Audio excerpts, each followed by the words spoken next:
This is the overview for Chapter 10.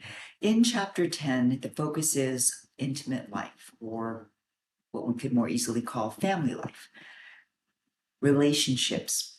And the focus, of course, is primarily on couples.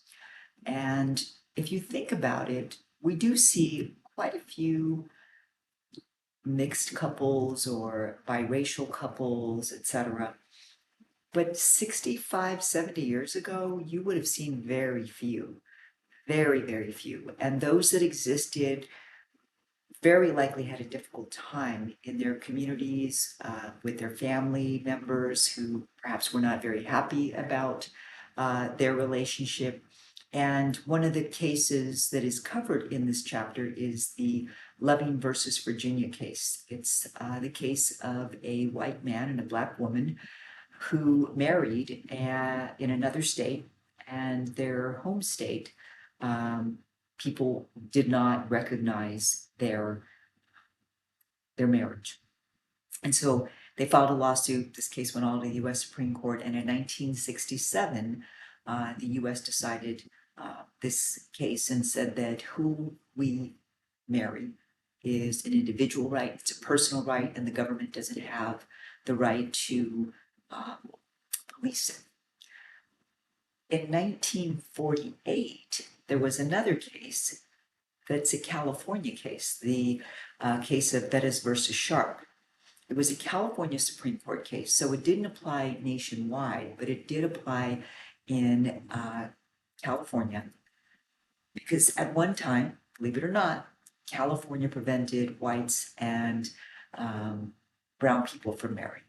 And Ms. Bettis was a brown woman, and, well, I'm sorry, I got it wrong.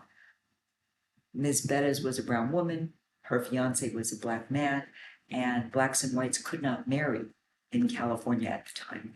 Ms. Bettis, even though she was brown, was considered by race to be white, and so she and her fiance were not issued a marriage license. And as I said, this was 1948. California's anti-miscegenation law was struck down. And it was approximately 19 years later, finally, those types of laws were struck down across the nation. Probably many of you take it for granted now that you could marry whomever you would like to, but don't. Because we've seen cases recently that we thought were longstanding precedents that have been overturned. And as I've said often to my students, particularly in democracy and law courses, just because you have rights today doesn't mean you're going to have them tomorrow, particularly if these are rights that a court case at some point designated these rights as ones that we all have. These can be overturned. Laws can be abolished. Laws can be rewritten, etc. So I always tell students, you've got to be vigilant about your rights and about the rights of others that you care about as well. So I hope that as you study this chapter, you think about how much relationships and the acceptance of different kinds of relationships has changed over the last 50, 60 years. But I also want you to consider that none of these changes are ones that could not be reversed if laws or cases, U.S. Supreme Court cases, were decided differently.